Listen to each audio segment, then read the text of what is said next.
Pour la plupart, pour ne pas dire l'ensemble des joueurs en France, des joueurs qui ont dû consentir un sacrifice énorme, qui ont bradé leur carrière sportive, leur avenir sportif pour répondre au présent à l'appel du FLN.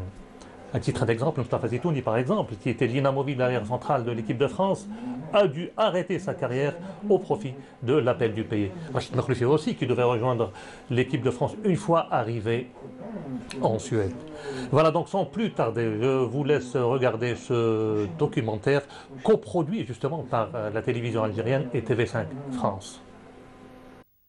À un moment précis, quittent tous leur club et rejoignent la Suisse, puis Tunis, après quoi ils auraient fait là une déclaration publique en disant « Nous, en tant que footballeurs, nous venons mettre nos compétences techniques, nos compétences sportives à la disposition de notre pays. » Je peux vous dire que ce départ valait autant que 10 ou 15 ou 20 embuscades.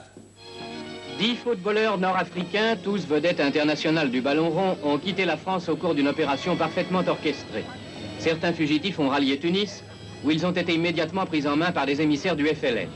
Aucun d'eux n'a cherché à nier que ce geste avait pour but d'attirer l'attention de l'opinion publique sur les problèmes d'Afrique du Nord.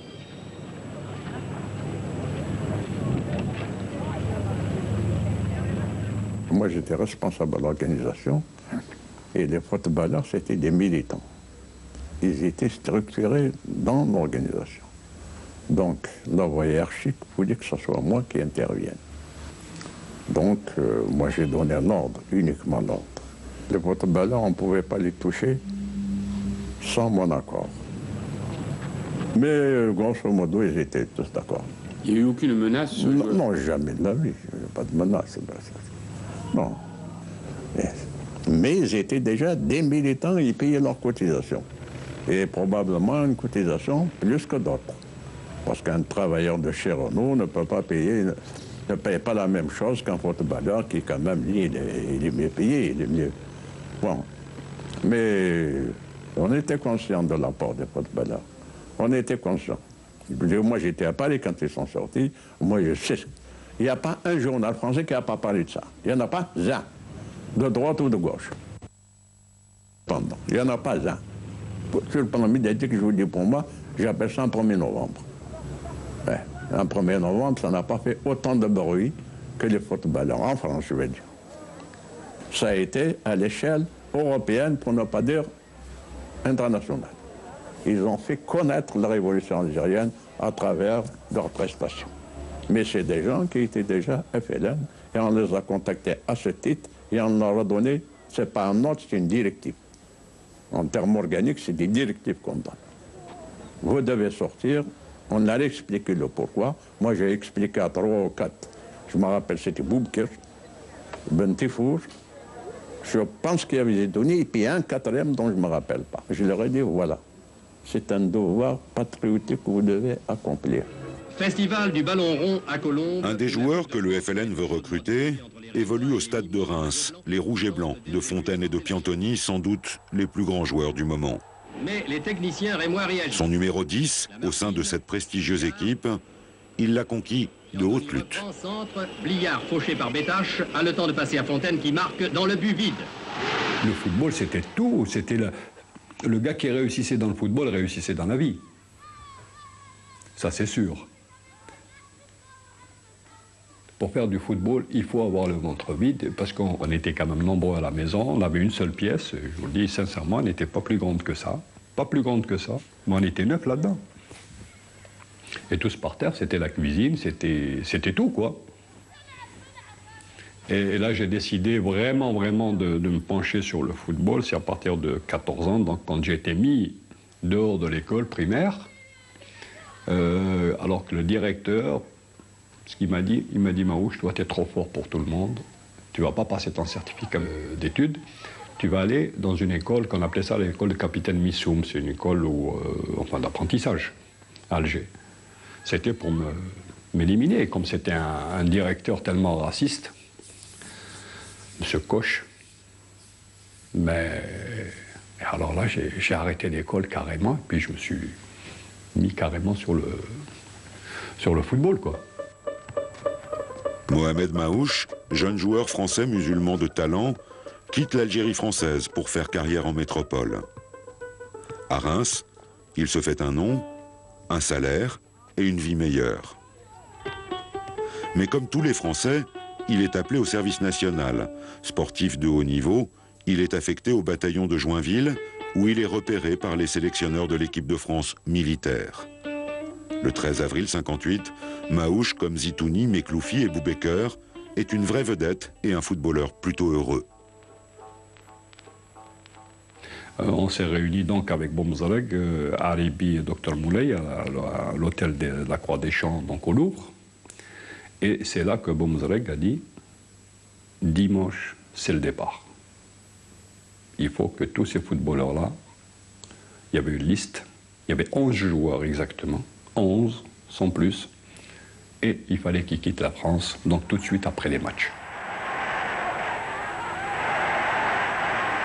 Moi, j'ai vu Brahimi, je lui ai dit alors voilà. Il me dit ouais, je suis au courant. J'ai dit bon, on se voit ce soir à la gare de Lyon, on prend le train de 22h05. J'ai dit les instructions, tu les connais? Il me dit je les connais. J'ai dit chacun dans un wagon, mais pas dans le même wagon et pas dans le même compartiment. C'est-à-dire, il y avait Brahimi, il y avait moi-même, il y avait Bouchouk et Boumzareg. Moi, j'ai pris le train de 22h05 normalement, et bon, je suis arrivé à Lausanne. Donc, on avait rendez-vous au buffet de la gare, normalement, première classe. J'ai attendu de 7h du matin à 10h le soir, mais pas de contact, personne n'est venu. Mais ils m'ont complètement oublié. Et alors, je me suis dit, tiens, il y a contre-ordre. Il y a quelque chose qui se passe. J'ai dit, il y a contre-ordre, il y a quelque chose, je ne sais pas, une intuition comme ça. J'ai dit, il faut que je retourne voir. Bon. J'ai repris le train le soir, j'arrive à la gare de Lyon, le matin à 6h et quelques, 6h30 à peu près, et puis je suis sorti, j'ai dit tiens, je vais me rendre d'abord, voir un petit peu ce qui se passe, voir les responsables qui s'en ont. Puis je tombe sur, alors je l'ai, l'équipe, alors là je vois le titre, etc. J'étais pris de panique, j'ai dit bon, qu'est-ce que je vais faire? Je n'ai pas hésité une seconde, il y avait un responsable de la SNCF, là, je lui ai dit, écoutez, je m'excuse, est-ce qu'il n'y a pas un train qui part sur la Suisse d'ici tout de suite? Ah, il me dit, non, vous avez un train qui part, c'est le direct, c'est le Paris-Bâle, c'est le seul qu'il y a, mais c'est à la gare de l'Est. Et j'avais vraiment juste le temps, j'ai sauté dans un taxi, j'ai été vers la gare de l'Est et j'ai pris ce Paris-Bâle. Tout à l'heure, nous avons téléphoné à Reims pour avoir des nouvelles de Maouche et on nous a dit qu'il est en permission. Et à son régiment, on nous a dit qu'il n'est pas rentré de permission, il est donc en absence illégale. Voilà, j'étais là, assis tranquillement. D'ailleurs, j'ai pris le train presque en marche. Hein. J'ai payé dans le train ma place, le contrôleur est passé, j'ai dit voilà, je m'excuse, je suis arrivé en retard. Bon, à l'époque, il y avait j'ai payé, puis posé ma valise. J'ai dit, je connais la frontière Saint-Louis, je connais très bien, je connais comme ma poche. Il y a la frontière suisse et la frontière française. C'est 1 mètre. Hein. D'un côté, c'est la Suisse, de l'autre côté, c'est la France. J'ai commencé à combiner, à cogiter pendant tout le trajet, qui a duré quand même 6 heures, 6-7 heures. Bon, j'ai dit, je vais arriver, une fois arrivé à Saint-Louis, je vais baisser la vitre, donc, et puis je saute. Je jette ma valise, je saute, et puis donc je suis de l'autre côté, il n'y a pas de problème. Arrivé donc en gare de Saint-Louis, bon, le train a commencé à ralentir, il s'arrête, et c'est des portes automatiques, donc à l'époque c'était déjà l'automatisation des fermetures des portes. Je me lève, je fais ce geste, il y avait quelqu'un à côté, pour descendre la vitre, et il me dit, mais monsieur, ça ne se baisse pas. Alors là, le couple m'a été souple coupé, je me suis rassis, j'ai essayé d'être décontracté au maximum. Puis alors là, il y a une jonction qui se fait, c'est-à-dire, bon, il y a un douanier qui monte d'un côté, et un policier, un douanier policier. Et puis il faut la jonction. Ils arrivent vers moi, passeport, je fais ça, je lui donne le passeport, il ouvre. Et je me suis retrouvé avec des menottes. 10 joueurs réussissent à passer à travers les mailles et à prendre le chemin de Tunis. Mais le soldat Maouche, arrêté au cours de cette première opération footballeur du FLN, est passible du conseil de guerre pour désertion. Il risque le peloton d'exécution. Il va échapper au procès grâce à un puissant protecteur, le général Lott. C'est le président d'honneur de son club, le Stade de Reims. Maouche devient le soldat Hernandez. Il finira son temps dans un bataillon de chasseurs alpins à Chamonix. 2 années interminables. Maouche apprendra par les journaux que 2 nouvelles vagues de joueurs algériens ont rejoint l'équipe du FLN. Mais en novembre 1960, enfin libéré, c'est lui qui organise le 4e et dernier départ, celui qui fera définitivement disparaître les footballeurs algériens des stades français. Lorsqu'il a été libéré, il a fait ses bagages de Reims et il a retrouvé un livre dans lequel il y avait notre adresse. Il a cherché, il avait atterri chez nous. J'ai rencontré toute la famille, les frères, les sœurs, etc. Bon, et puis, bon, doucement, doucement, on a sympathisé, etc. Enfin, il était question de mariage entre lui et moi, mais bien sûr après l'indépendance. Comme elle était dans l'organisation, etc., avec le groupe des avocats dont Ben Abdallah était responsable, et c'est là que j'ai commencé à reprendre contact, et j'étais dans le comité de soutien des détenus, pour un petit peu cacher un petit peu le... Alors on a dit, bon, vite fait, on va faire ce mariage. On a demandé l'autorisation au FLN, parce qu'il fallait demander l'autorisation. J'étais une militante, etc. Je ne pouvais pas me marier sans l'autorisation de mes responsables. Bon, mes responsables ont donné l'autorisation. On a fait un petit mariage à l'algérienne, très gentil, avec couscous et compagnie. Et trouvé dans le bureau, et Ben Abdallah a posé la question à Maouche en lui disant, dis donc, Maouche, combien reste-t-il de footballeurs en France? Il lui a dit une dizaine environ. Il lui a dit, tu peux me donner la liste des noms? Il a dit, bien sûr. Tout de suite, je fais la liste. Donc, Bouchache, Le Havre, à Rennes, il y avait Mahi, à Limoges, il y avait Ahmed Arab, à Bordeaux, il y avait Amara, à Nîmes, il y avait Bouricha, il y avait Wali Kani Djbeili, plus Kader Firoud. Et à Troyes, il y avait Karoum. Donc voilà le dernier groupe, le dernier noyau qui est resté en France. Et il nous dit, voilà, j'ai eu les contacts avec les responsables de la Fédération de France, vous allez faire le balayage. C'était un ordre même de Ben Abdallah, et donc tout de suite après, j'avais une dauphine à l'époque, je me souviens. J'ai dit, bon, avec une dauphine, qu'est-ce que je vais faire? C'est pas... bon. Il me dit, débrouille-toi. J'ai dit, bon, je laisse la voiture. Il me dit, non, non, il faut une voiture, etc. Tu te débrouilles. Le FLN, c'était comme ça, il fallait se débrouiller. On nous a remis une somme d'argent. On nous a dit de nous faire tout petit, enfin surtout pour moi. Mais comme je venais de me marier, j'avais un petit livret de famille tout neuf, au nom de Maouche. Donc, pratiquement, sur un livret de famille, amené de... on ne le regarde pas. Comme j'ai toujours aimé les MG, parce que j'avais une TD avant en Suisse, j'avais une TD. J'ai toujours adoré ces voitures-là. Je suis amoureux des voitures anglaises, des voitures sport. Donc j'ai dit, tiens, je vais voir. Je suis allé donc chez un agent. Je me suis présenté, oui, c'est vrai. Bon, j'étais déjà connu quand même.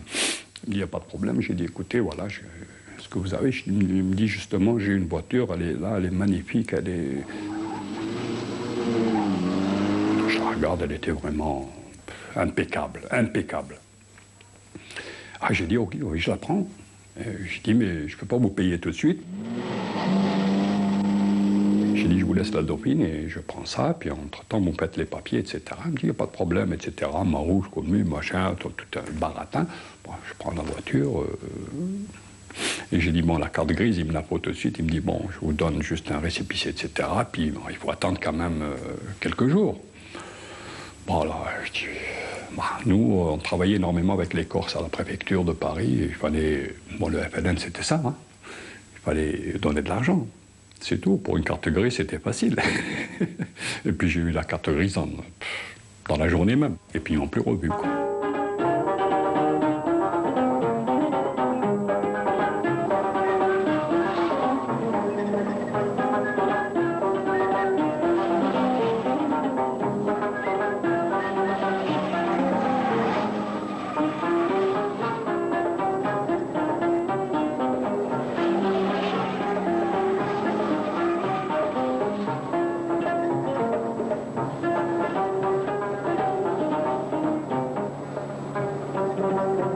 On s'est fait arrêter 2 fois par des motards, mais 2 fois les motards ont reconnu Maouche et ne m'ont même pas regardé. On m'a pris pour une Française. Enfin, passe-partout, j'ai une tête passe-partout en définitive. Hein.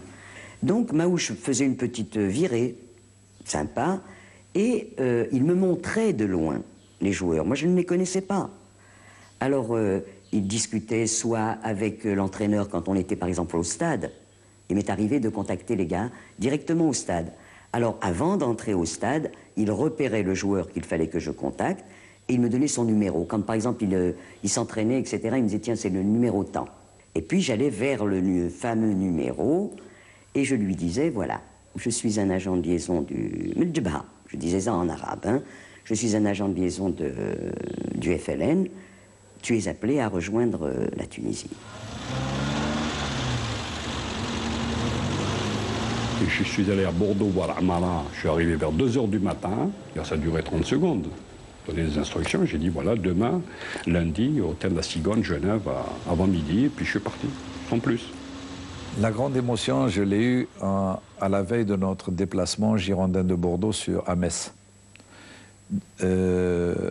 36 heures plus tôt, il y avait M. Maouche et sa femme qui sont venus me voir à l'avenue Saint-Saëns, là-bas à Strasbourg, près à Bordeaux, près du local, en me disant, voilà, Saïd, tu as été choisi par les responsables à rejoindre tes camarades. Dans le cas où tu ne refuses pas ou quoi que ce soit, ça veut dire qu'on n'était pas forcé. On nous a pas mis, si on dit, le couteau sur la gorge pour dire, tu dois partir. Non, non. La question était posée comme telle. Et dans le cas où tu veux, tel jour, telle heure, tu dois te trouver à tel endroit. Et il ne disait rien du tout, il n'avait rien le droit de dire. Ou il venait pas. S'il venait, bon, tant mieux, s'il venait pas, puis après il y avait des sanctions. C'est le rapport qui suit. Hein. Une fois arrivé à Tunis ou à Paris, je fais mon rapport, je le donne à qui de droit, c'est-à-dire à Maître Ben Abdallah, parce que c'est lui le responsable. Et puis lui, il voit avec d'autres responsables, c'est-à-dire le zonal ou le fédéral ou le responsable du coin même, quoi. Et c'est à lui de prendre des sanctions. Et la sanction se prend très vite, hein. Soit une sanction pécuniaire. Vous savez, quand vous avez entre 18 et 22 ans, vous avez votre promotion sociale qui s'améliore. Vous avez les journaux qui parlent quotidiennement de vous. Tout le reste à vos côtés, c'est rien. J'avais un ballon dans la tête, moi. Mais entre-temps, en 58, j'étais conscient de ce qui se passait chez nous.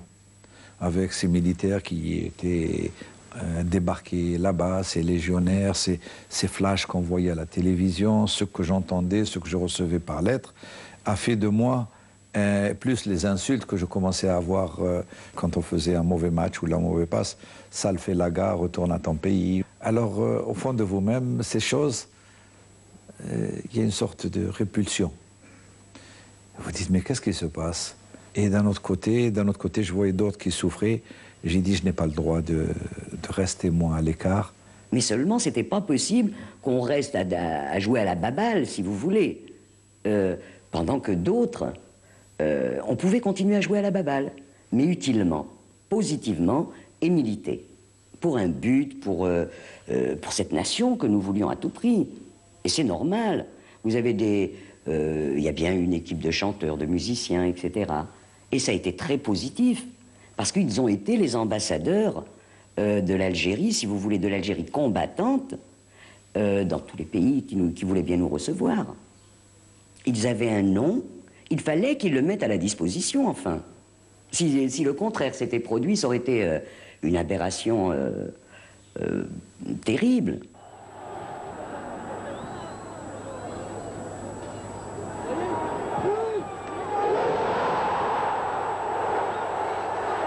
Autre demi-finale à Colombes, où Reims, culotte blanche, rencontre Lens. Après une première mi-temps assez terne, l'attaque rémoise est maintenant en activité. À la 56e minute, Fontaine intercepte une passe d'Assouna et marque imparablement. Nous, ce qui nous intéressait en France, en dehors de la colonie algérienne, c'est l'opinion publique française. C'est pour ça que vraiment on a, si vous voulez, on était vigilants pour ne pas faire de bêtises, pour ne pas retourner l'opinion publique française contre nous.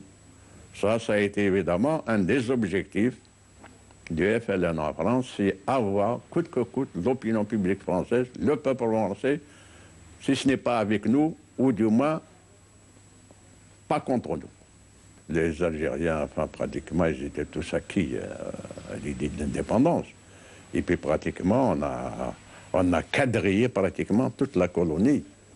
On a créé des écoles des cadres, on a organisé des prisons, on a organisé des filières, on a organisé les travailleurs, on a créé la GTA, on a créé des commissions d'hygiène, des commissions de justice, des commissions de détenus.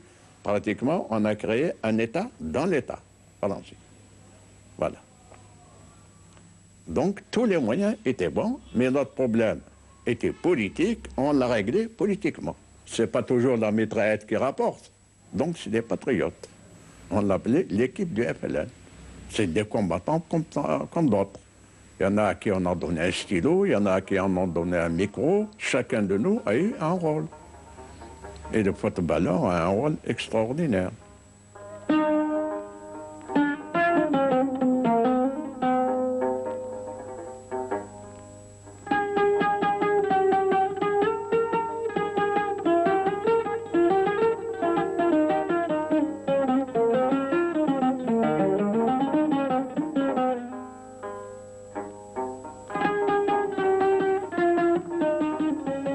Comme j'étais le plus connu, on est venu me solliciter pour essayer de former une équipe combattante en Tunisie. La plupart des joueurs avaient déjà été contactés, donc j'ai répondu présent. Au sommet, j'étais au sommet, oui. J'étais au sommet, oui. J'étais titulaire en équipe de France. Ça a été vraiment pour moi l'apothéose, que je sois sélectionné puis en équipe de France. C'est sûr, c'est le vœu d'une carrière d'un footballeur, d'un sportif, que ce soit n'importe quelle discipline. De jouer en équipe de France, de représenter un pays, c'est beaucoup. Et en plus de remplacer un monsieur comme Janquet, ça a été vraiment, pour moi, ça a été quelque chose d'inoubliable. Parce que Janquet était quand même un des meilleurs centrales d'Europe. Je suis arrivé à lui enlever la place. J'ai joué à sa place, comme arrière central. À Paris, contre Di Stefano, là, on avait fait 0-0 et la France a été qualifiée pour la Coupe du Monde en 58. Si par exemple, la France avait perdu, la France aurait été éliminée de la Coupe du Monde. J'ai sauvé un but. Le ballon allait pénétrer dans le but et j'ai réussi à faire la couverture de Colonna pour sortir ce ballon qui allait vers le but. Le sauveur de la France, d'ailleurs. J'aurais voulu faire la Coupe du Monde, par exemple, en 58. J'aurais voulu la faire. Mais le pays, quand on a besoin de quelqu'un, on ne peut pas refuser, c'est pas possible. On laisse des situations en or ou des fortunes colossales pour représenter un pays dans des moments difficiles. J'ai abandonné ma carrière sportive. Ma carrière sportive, et puis j'avais quand même une carrière footballistique professionnelle intéressante. De pouvoir jouer à l'étranger, de pouvoir faire la Coupe du Monde en 58. Une émission de Jean Calvel, Paul-Louis Mignon et Maurice Hutin.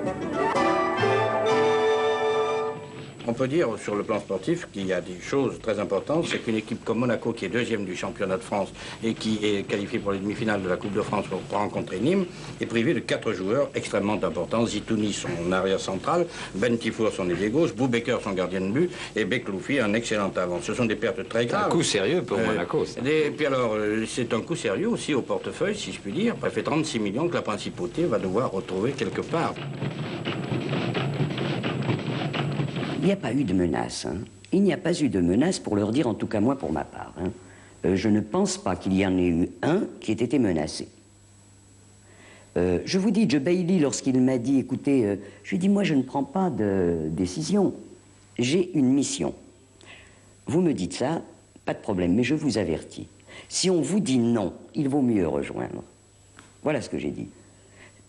Peut-être que j'ai exagéré. Parce qu'on ne m'a pas dit de dire ça, hein. C'est évident. Mais moi, j'avais envie de ramasser tout le monde.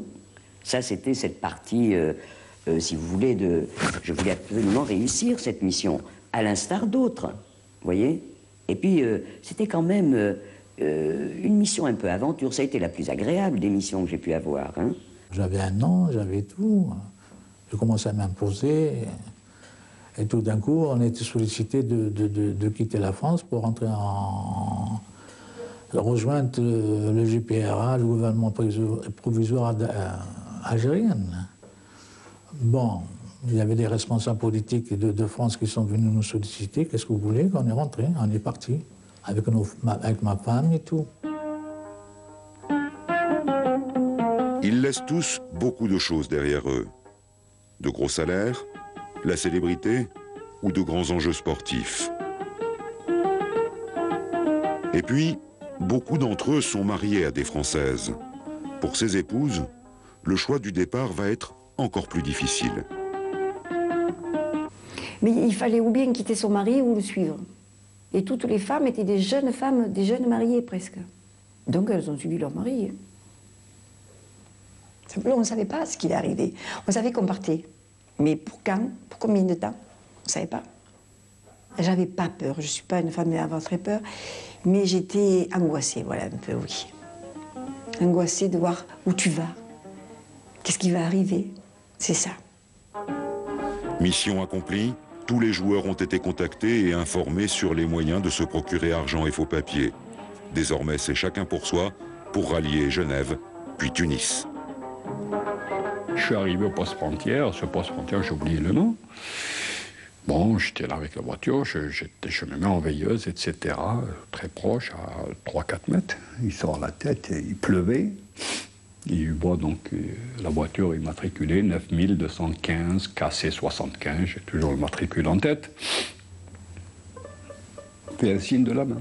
Moi, j'avais déjà enclenché la première. Ben, c'est une voiture qui partait très vite. Parti donc le poste frontière belge qui n'était pas très loin. Bon, une fois à la frontière belge, c'était fini. Là, on fait le Luxembourg, une partie du Luxembourg, une toute petite partie de l'Allemagne. Je descends vers Bâle, de Bâle directement donc vers Lausanne, Genève. Voilà, tout ça en 48 heures, en moins de 48 heures. Et on est arrivé le 2 novembre donc 1960 à Tunis.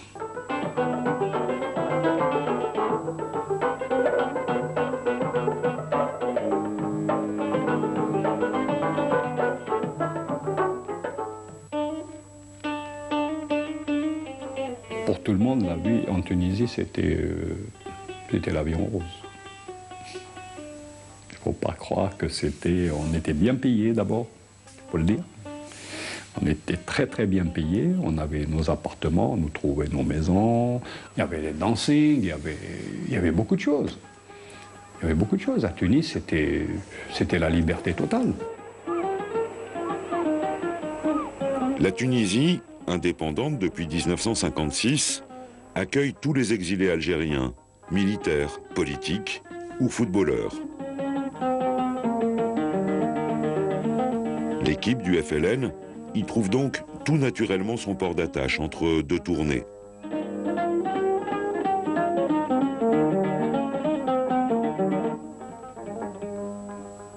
Mais les joueurs partent quelquefois pendant 3 mois d'affilée pour populariser la lutte et aussi pour lever des fonds dans les pays amis. J'étais bien, si vous voulez, parce que, oui, j'étais jeune, j'avais l'esprit aventurier, c'était une aventure, mais il ne fallait pas que je pense à quoi servait l'argent quand mon mari allait jouer dans les pays de l'Est ou en Russie, ou à quoi servait cet argent. Est-ce qu'il servait à acheter des armes, après tout, pour aller tuer des Français? Ça me tracassait un peu. Mais on a le droit de le dire, je suppose, ça. Ben oui, j'y ai pensé. Je pense qu'il y en a d'autres qui devaient y penser, mais qui n'ont peut-être pas osé le dire. Et mon mari sait très bien que je le pensais. À l'époque, la FIFA, la Fédération internationale de football, ne se pose pas de questions. Elle n'envisage pas une seule seconde de reconnaître l'équipe du FLN, puisque l'Algérie est toujours française. La FIFA va même plus loin, elle menace d'exclusion tous les pays qui recevraient officiellement l'équipe du FLN. La France, membre influent de la fédération, est ravie. Mais d'autres pays membres, les non-alignés ou ceux du bloc de l'Est, sont bien ennuyés. Comment tendre la main aux footballeurs du FLN sans se faire exclure? Ces pays de l'Est ont eu l'astuce de dire, au lieu que ce soit leur équipe nationale, de dire c'est de telle usine, Tractor, qu'on rencontrait, au lieu de dire l'équipe nationale bulgare ou autre chose, c'était le nom de certaines entreprises qu'ils avaient ou certaines sociétés. Alors ça passait sous silence. Et donc ces clubs n'étaient pas sanctionnés quand ils participaient en Coupe du Monde, dans les éliminatoires. Parce qu'ils n'avaient pas le droit de jouer contre nous, parce que nous étions des déserteurs de la FIFA. Donc ils n'avaient pas le droit de jouer contre nous. Bon, c'était des matchs amicaux, mais c'est toujours sur autre chose. Parce que c'était pas... Nous, on était interdits de jouer à l'époque quand on a quitté la France. Quand on a quitté la France, enfin l'Angleterre, tout ça, on était interdits de jouer avec les clubs étrangers. On n'avait plus le droit, alors on mettait ça sur le coopératif, tout ça. On avait toujours une excuse. C'était une fausse étiquette, pour pas être sanctionné par la FIFA. Pour que les clubs qui nous recevaient n'étaient pas sanctionnés par la FIFA. Un seul pays a le courage d'aligner son équipe nationale contre celle du FLN, le Maroc. Mais ce pays a une bonne raison. En avril 1956, le gouvernement français avait gravement porté atteinte à son intégrité en arraisonnant, en plein espace aérien marocain, l'avion des principaux dirigeants du gouvernement provisoire algérien. À Alger, dans les locaux de la DST, les 5 chefs rebelles capturés, Boudiaf, Aïd Ahmed, Kider, Ben Bella et Lashraf, se préparent à être transférés à Paris. Pour le roi du Maroc, Mohamed V, l'arraisonnement de Ben Bella était une question politique, bien sûr, mais aussi une question d'honneur. Le roi, qui estimait avoir failli à ses hôtes, voulait rembourser sa dette. En accueillant officiellement l'équipe du FLN, il reconnaissait implicitement la souveraineté algérienne, une insulte pour la France, une provocation pour la FIFA. Pour le Maroc, il y a un problème très important. Il ne faut pas oublier que les 5 ministres, ou les 4 ministres et un autre représentant du FLN, qui ont été détournés, pas seulement détournés, kidnappés, si j'ose dire, dans un avion en plein ciel, c'est les 5 qui se trouvaient dans un avion marocain, si j'ai bonne mémoire, le 22 octobre ou le 26 octobre 1956. Or, ils étaient là, les hôtes du roi Mohamed V, et évidemment, la France avait commis, ou le gouvernement français, moi je préfère dire le gouvernement français de l'époque plutôt que la France, hein. Le gouvernement français de l'époque avait commis vis-à-vis de Mohamed V un acte de piraterie internationale. Alors que Mohamed V mette son équipe officielle à jouer contre l'équipe du FLN, ma foi, c'était pas très grave pour le gouvernement français de l'époque.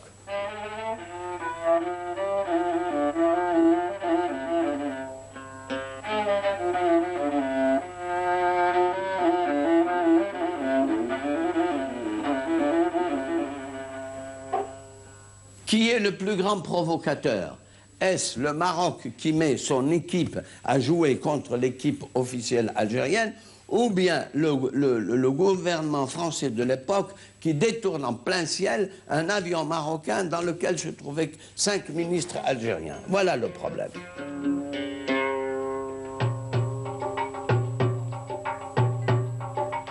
Les footballeurs marocains sont suspendus pendant 1 an, mais les footballeurs algériens, eux, poursuivent leur très longue série de tournées.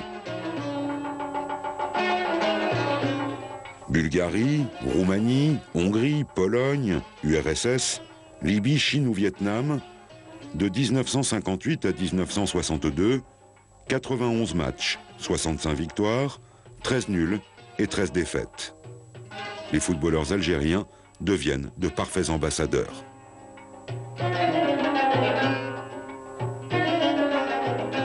La grande vie a commencé, la grande étape a commencé de la part de Tunisie, et là, on a côtoyé des rois, des présidents de république, on a côtoyé des peuples.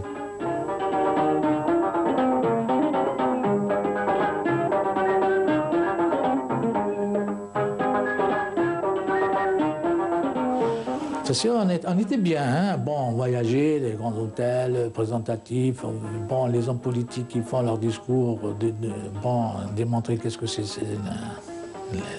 le peuple algérien. Quand ils nous voient des playboys, bien, ils ne vont pas dire c'est les informations, vous savez, quand on fait des événements, on voit tout le temps avec Chabilla et tout, qu'est-ce que c'est ce pays qui veut être indépendant. Quand ils nous voient, nous, des jeunes footballistiques, contact humain.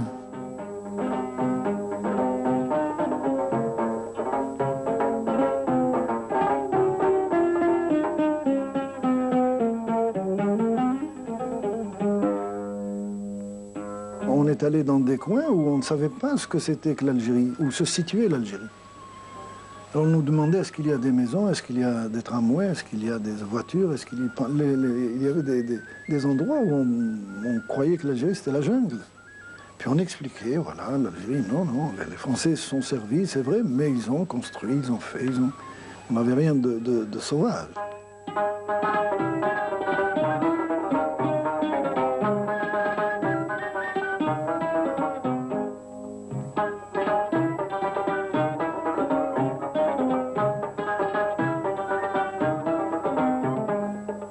En Chine, nous sommes arrivés en tenue occidentale et ils nous ont rien dit.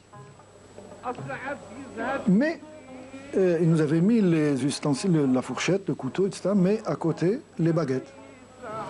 Et puis, de nous-mêmes, nous nous sommes mis nous nous sommes habillés comme eux, en bleu. Vous avez vu la tenue bleue, la casquette, et on leur a demandé la tenue bleue et nous avons commencé à manger avec pour leur faire plaisir, pour leur montrer que bon, l'Occident c'est une chose, mais c'est surtout vous qui, et puis c'était un pays qui nous a beaucoup aidés.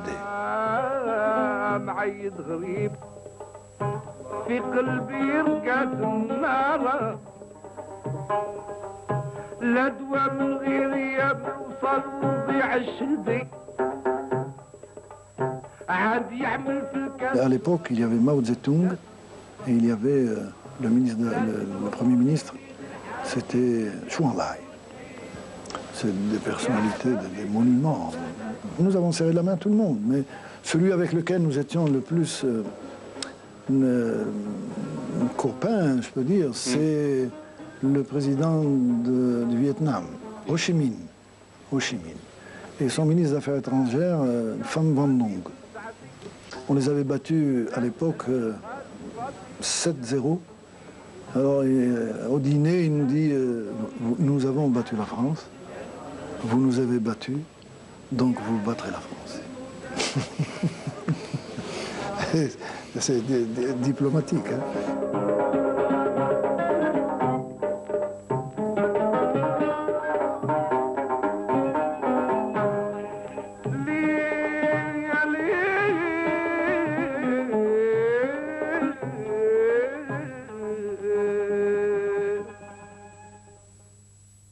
J'étais l'accompagnateur attitré depuis de 1958 jusqu'en 1962 de l'équipe du FLN.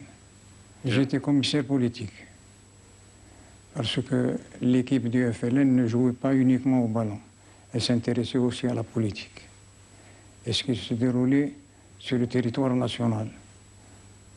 Donc, il fallait que ces joueurs soient structurés en une cellule politique. Toute cellule politique a à sa tête un responsable politique. Avant chaque rencontre, par exemple dans les pays de l'Est, je prenais la parole pour m'adresser non pas aux joueurs, mais de m'adresser aux spectateurs qui viennent voir évoluer une équipe algérienne pour la première fois. Nous leur faisons comprendre ce que c'est cette équipe. Que cette équipe joue au football, mais pour vous faire entendre la voix de l'Algérie combattante. Vous allez voir évoluer des joueurs jouant au ballon, mais ce qu'ils représentent, ils représentent une cause. S'ils ne la connaissent pas, ça nous permet de leur transmettre le message. Tout en jouant au ballon, ils peuvent être des bienfaiteurs à la cause de leur pays. Et vous deviez assurer la discipline de 30 jeunes de 20 ans? Oui. C'est quand un joueur arrivait en retard. Vous pourriez m'expliquer comment ça se passait? L'entraîneur prend une décision, il la communique à l'ensemble des joueurs et c'est à l'unanimité que la décision est prise. C'est bien simple, je crois qu'il s'explique très bien. Il signale que le frère Mekloufi s'est présenté au dîner prévu à 12 h avec 50 minutes de retard. Ce frère devra verser à la caisse de l'organisation une amende de 2000 francs. Cette sanction a été décidée en présence de tous les membres de l'équipe au cours d'une réunion organique du 15-5-1959 à Plovdiv, c'était en Bulgarie. Il ne décide pas seul. C'est en présence des membres de l'équipe, de toute la délégation. Nous devions comprendre leurs gestes et leur comportement dans tous les sens. Ce que nous n'admettons pas, c'est l'indiscipline.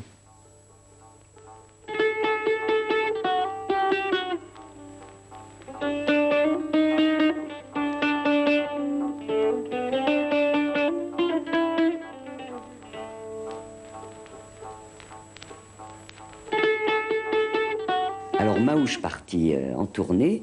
Tout de suite, j'ai été avec des camarades, des copines maquisardes.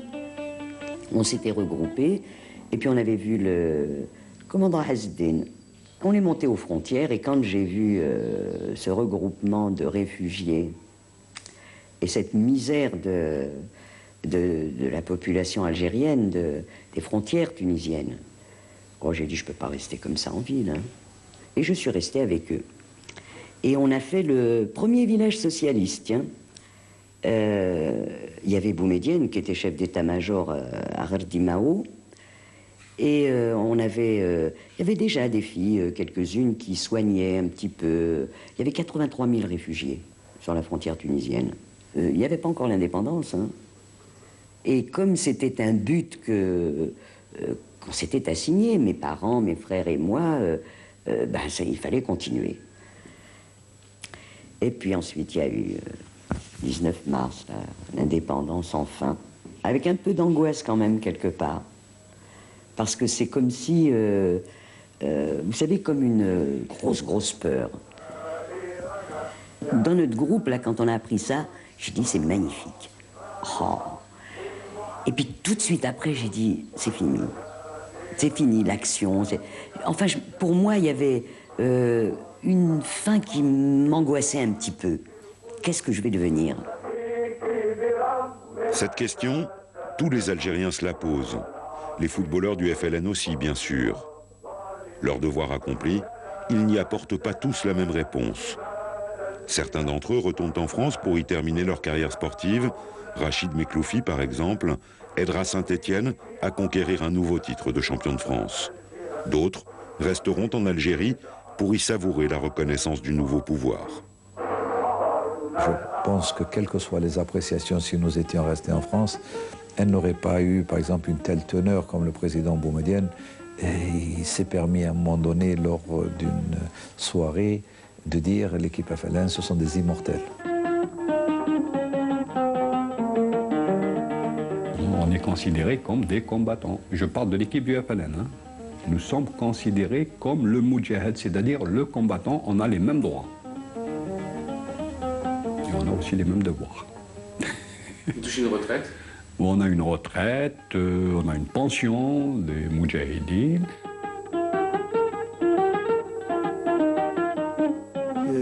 Nous sommes, pour ainsi dire, les parents de l'équipe nationale de football d'Algérie. Parce que 62, 63, 64, c'est les joueurs de l'équipe du FLN qui ont constitué pour la majorité les équipes nationales de cette époque-là. Bon, après, nous sommes devenus entraîneurs. Donc nous avons continué de servir le football national.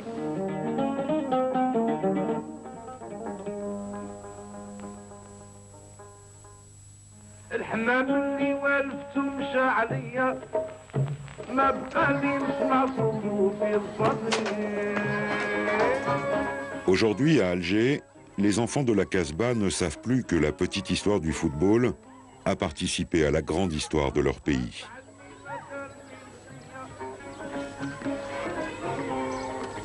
Les enfants ont de nouveaux héros, comme Zinedine Zidane, algérien et demi-dieu de l'équipe de France. Il y a très longtemps, pourtant, c'était un moyen de lutte politique. Ils sont encore quelques-uns qui vivent à Alger à ne pas l'avoir oublié. Quelques-uns comme Khadija et Mohamed Maouche, qui essaient de faire comprendre à leurs petits-enfants que ce combat-là, ballon au pied, a été le plus beau de leur vie. Ouais. Ça, c'était à Tunis. On attendait justement ceux qui avaient été arrêtés dans l'avion détourné français, que votre prof d'histoire là vous a raconté. Les responsables, les grands responsables. Alors après le cessez-le-feu, ils ont été libérés. Tu te souviens, on avait raconté ça à l'école. Ils ont été libérés, et bien Papy et moi, on les attendait avec une caméra et on voulait filmer ça. Alors tous les Algériens qui étaient en Tunisie attendaient l'arrivée de ces 5 responsables qui avaient été arrêtés en quelle année? En 56, tu te souviens? Tu vois, les voilà, on les voit un petit peu, ça bouge un peu parce qu'il y avait énormément de monde à côté de nous qui nous bousculait un petit peu de tous les côtés. Voilà, là, ils sortent de l'aéroport, il y avait du monde, regarde notre drapeau, tu vois? Il flottait pas encore en Algérie, c'était pas encore fini, tout à fait fini.